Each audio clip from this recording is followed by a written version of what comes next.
2월 8일 새벽기도에 오신 여러분과 큐티에 동참하시는 모든 분들에게 하나님의 은혜와 긍휼과 평강이 있으시기를 축복합니다. 아멘. 주기도문으로 함께 기도하겠습니다. 하늘에 계신 우리 아버지, 아버지의 이름을 거룩하게 하시며 아버지의 나라가 오게 하시며 아버지의 뜻이 하늘에서와 같이 땅에서도 이루어지게 하소서. 오늘 우리에게 일용할 양식을 주시고 우리가 우리에게 잘못한 사람을 용서하여 준 것 같이 우리 죄를 용서하여 주시고 우리를 시험에 빠지지 않게 하시고 악에서 구하소서. 나라와 권능과 영광이 영원히 아버지의 것입니다. 아멘. 하나님께로 더 가까이 같이 찬양하겠습니다.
오늘 소원가족 성경 읽기는 출애굽기 21장을 함께 읽으시면 되겠습니다.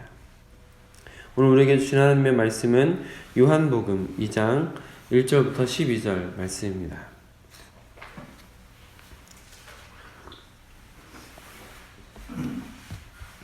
날마다 솟는 큐티책으로는 38쪽에 있습니다. 요한복음 2장 1절부터 12절까지 저와 여러분이 교독으로 보겠습니다. 사흘째 되던 날 갈릴리 가나에 혼례가 있어 예수의 어머니도 거기 계시고 예수와 그 제자들도 혼례의 청함을 받아 포도주가 떨어진지라 예수의 어머니가 예수에게 이르되 저들에게 포도주가 없다 하니 예수께서 이르시되 너희여 나와 무슨 상관이 내 때가 아직 이르지 아니하니 그의 어머니가 하인들에게 이르되 너희에게 무슨 말씀을 하시든지 그대로 하라 하니라. 그의 유대인의 정결 예식을 따라 또 통주는 도랑아리가 시 놓였는지라. 예수께서 그들에게 이르시되 항아리에 물을 채우라 하신즉 아귀까지 채우니 이게 이제는 떠서 연회장에 갖다 주라 하시매 갖다 주었더라.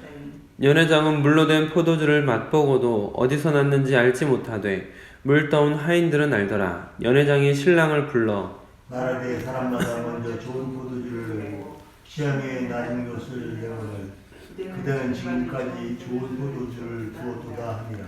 예수께서 이 첫 표적을 갈릴리 가나에서 행하여 그의 영광을 나타내심에 제자들이 그를 믿으니라. 그 후에 예수께서 그 어머니와 형제들과 제자들과 함께 가버나움으로 내려가셨으나 거기에 여러 날 계시지는 않으신. 아멘.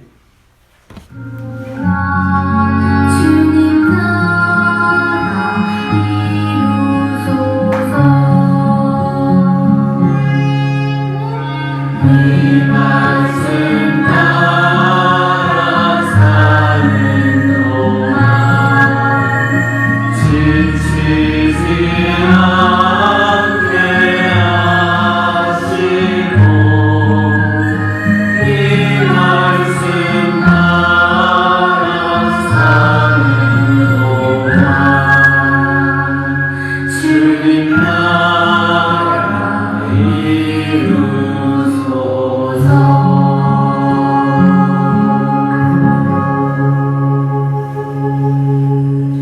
아버지 하나님, 오늘도 우리에게 생명을 주시고 새 하루를 살 수 있도록 허락하시니 감사합니다. 이 하루가 하나님과 더욱 가까워지고 주님이 원하시는 모습으로 예수 그리스도를 닮은 온전함으로 성숙되어져가는 하루가 될 수 있도록 허락하여 주시옵소서. 악하고 허탄한 것들을 쫓지 않고 오직 주의 말씀을 쫓아가는 우리가 될 수 있도록 늘 성령으로 지키시고 인도하여 주시옵소서. 우리 주 예수 그리스도의 이름으로 기도드립니다. 아멘. 오늘은 주어진 본문 말씀을 중심으로 물떠온 하인들은 알더라, 물떠온 하인들은 알더라 라는 제목으로 여러분들과 받은 은혜를 나누도록 하겠습니다. 오늘 말씀은 예수님의 공식적인 첫 표적입니다. 표적이라는 것은 이적, 징조, 예표라고도 번역되며 흔히 목적이 있는 기적이라고 이해를 하시면 되겠습니다. 이 표적을 통해서 예수님의 신성이 오늘 확연히 드러나고 제자들에게는 확신을 갖게 하는 결과를 가져오게 되었습니다. 근데 오늘 말씀 속에서 아주 특별한 부분이 있습니다. 9절 말씀 한번 같이 읽겠습니다. 시작. 연회장으로 돌려오는 포도주를 맡고 선한 자가 못하되 물도 나인들 아니라 연회장이 신랑을 불러. 오늘 말씀 지금 읽으신 9절에서 보면 천시받는 사람인 하인, 그 하인들은 알더라 라고 말하고 있습니다. 제자들은 알더라 혹은 모든 사람이 알게 되었더라 라는 표현이 보통 일반적일 것 같은데 특이하게도 하인들은 알더라, 연회장은 모르고 하인들은 알더라 라고 표현되어 있습니다. 연회장이나 결혼식에 참여한 여러 손님들이 아니라 오히려 천시되고 있는 하인들만 이 사건의 전말을 알고 있다는 것이죠. 어떻게 이런 일이 일어났을까요? 오늘 본문의 말씀은 예수님께서 갈릴리 가나의 혼인잔치에 참석을 하셔서 일어난 사건입니다. 이스라엘의 결혼식은 흔히 일주일 정도 지속되면서 일주일 내내 축제를 벌입니다. 그리고 그 축제 기간 동안 포도주가 떨어지지 않도록 늘 신경을 써야 했습니다. 그런데 마침 예수님께서 잔치집에 도착하셨을 때 포도주가 떨어진 것입니다. 그런 상황에서 예수님의 어머니는 예수님께 이 상황을 해결해 줄 것을 부탁하고 하인들에게는 특별한 지시를 합니다. 5절 말씀을 같이 읽겠습니다. 시작. 그의 어머니가 하인들에게 이르되 너에게 무슨 말을 하든지 그대로 하라 하시니라. 아멘. 너에게 무슨 말씀을 하시든지 그대로 하라 이렇게 말씀을 한 거죠. 그래서 예수님께서 하인들에게 이렇게 명령합니다. 항아리에 물을 채우라 라고 명령하셨고 하인들은 그 명령에 따라서 6개의 항아리에 물을 가득 채웁니다. 이어서 예수님께서는 그 물을 떠서 연회장에게 가져다 주라고 명령하셨고 하인들은 그 명령대로 순종해서 그 물을 떠다가 연회장에게 가져다 줍니다. 그런데 놀라운 것은 잔치를 주관하는 연회장이 깜짝 놀라면서 아니 대부분의 잔치집은 처음에는 좋은 포도주를 가지고 오다가 잔치가 무르익고 사람들이 취해가기 시작할 때쯤 점점 질이 떨어지는 포도주를 내오는데 어째서 이 집은 이렇게 좋은 포도주를 숨겨두었다가 이제서야 가지고 오는 것이요 라고 하는 것이죠. 하인들이 떠다 주었던 물이 지금껏 맛보지 못한 가장 좋은 포도주가 되어 있었던 것입니다. 결국 연회장이나 다른 잔치에 참여한 사람들은 어떻게 그런 일들이 일어난 건지 모르지만 모든 기적의 처음부터 끝까지 함께 있었던 하인들은 알더라. 하인들은 알더라. 라는 것이 오늘 본문의 내용입니다. 하인들이지만 그때 마음이 어땠을까요? 아무도 모르는 중에 하인인 나는, 천시를 받는 사람이지만 하인인 나는 아는데 하는 이 마음, 뭔가 그 짜릿한 어떤 느낌이 아니었을까 하는 상상을 해보게 되었습니다. 어찌되었든 하인들은 이 모든 사건의 전말을 어떻게 알고 있었을까요?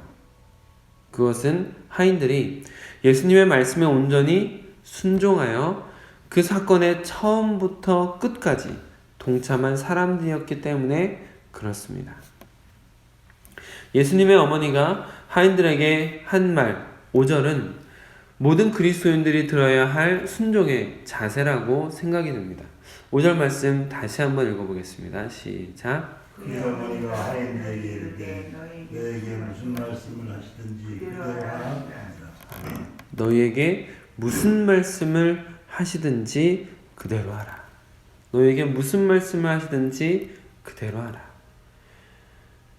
이성적으로 납득하기 어려운 것 같은 일에도 논리적으로 판단하는 것보다 앞서 순종하라는 것입니다.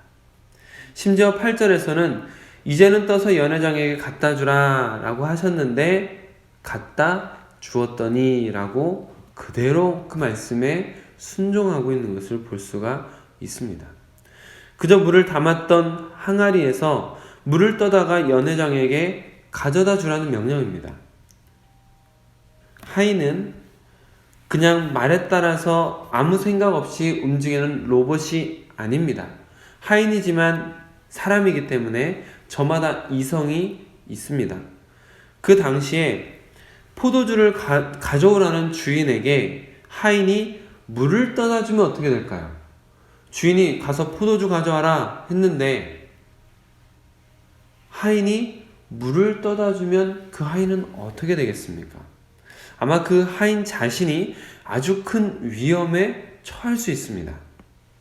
그런데 그 하인은 내가 그 항아리에 직접 물을 부었다라는 것을 알고 있으면서도 물을 떠다 주면 자신이 위험할 수 있다는 것도 알고 있으면서도 예수님께서 하신 말씀 그대로 그 물을 떠서 연회장에게 가져다 주었다라는 것이죠.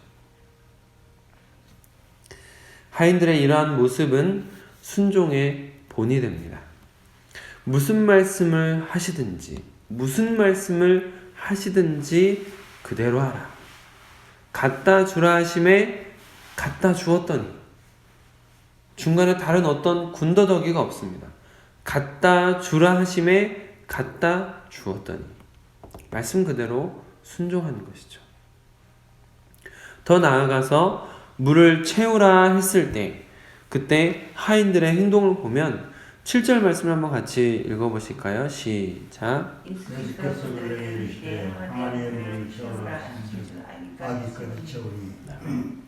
술 항아리에 물을 채우라는 명령을 들었을 때 물을 채우는 순종을 보여주되 그 물을 어디까지 채웠습니까?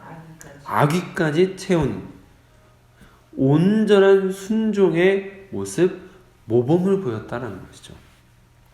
말씀 그대로 순종하되 이해할 수 없는 부분이 있더라도 이성적 판단에 앞서 순종했던 모습을 보여주는데 그 순종을 보여주되 온전한 순종의 모습을 아기까지 그 물을 가득 채우는 모습을 통해서 온전한 순종의 모습을 보여주고 있는 것입니다. 그렇기 때문에 비록 하인이지만 우리에게 순종의 모범적인 모습을 보여주는 것 같고 또 그런 하인들에게 특별한 은혜도 부어졌다라는 것을 볼 수가 있습니다. 남들은 다 모르는데 그 사건이 어떻게 일어났는지 전부를 알게 된 특권, 또한 그 기적 사건의 중심에서 직접 경험해 볼 수 있었던 특권들을 누리는 은혜가 하인들에게 허락이 되었던 것이죠. 사랑하는 성도 여러분, 우리는 하나님의 말씀에 어느 정도까지 순종하고 있을까요? 우리는 하나님의 말씀과 삶에서 일어나는 문제에 대해서 얼마나 비교하고 분석하며 신뢰를 따지고 있을까요? 이익과 순종 사이에서 어떤 갈등을 하고 있을까요? 하나님께서 우리에게 주신 말씀을 따지고 계산한 후에 이익이 있을 것 같을 때 움직이는 것은 장사치들이 하는 행태입니다. 하나님의 말씀에 순종한다기보다는 하나님과 거래하는 것이죠.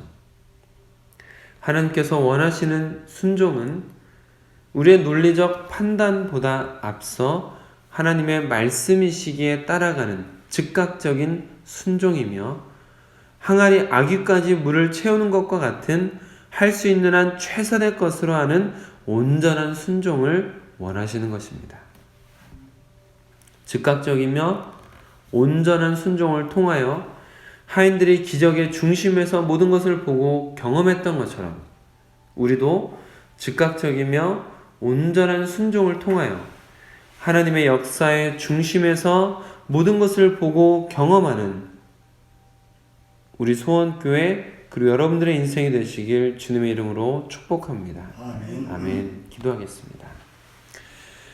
하나님 아버지, 우리가 주의 말씀에 우리의 이성적 판단으로 따져보고 이익이 있을 때만 움직이는 거래를 하지 않게 하여 주시옵소서. 하나님께서 하신 말씀이라면, 주님께서 주신 마음이라면 언제든지 즉각적이고 온전한 순종을 할 수 있는 우리가 되길 원합니다. 오늘 말씀 속에서 하인들이 즉각적이고 온전한 순종을 통하여 하나님의 역사의 중심에서 모든 것을 경험해 볼 수 있었던 것처럼 우리도 하나님의 말씀에 즉각적이고 온전한 순종을 함으로 하나님의 놀라우신 역사에 동참할 수 있도록 허락하여 주시옵소서. 오늘 이 하루도 주님의 말씀을 따져보는 자가 아니라 주의 말씀에 온전히 순종하는 자가 될 수 있도록 허락하여 주시옵소서. 우리 주 예수 그리스도의 이름으로 기도드립니다. 아멘. 오늘 개인 기도하실 때에는 우리 교회 사역을 위해서 기도해 주시면 좋겠습니다. 토요일 성전 청소 또 어린이 성경마을 위해서 기도해 주시고 오늘 오후에는 이현우 집사님 기초양육반 교육이 있습니다. 위해서 기도해 주시길 부탁을 드립니다. 그리고 내일 주일 예배를 위해서 기도해 주시고 특별히 요즘에 코로나 바이러스로 인해서 여러 가지 뉴스가 계속 되는데 우리 성도님들이 피해를 보지 않도록 기도해 주시면 좋겠습니다. 개인 기도 시간을 갖도록 하겠습니다.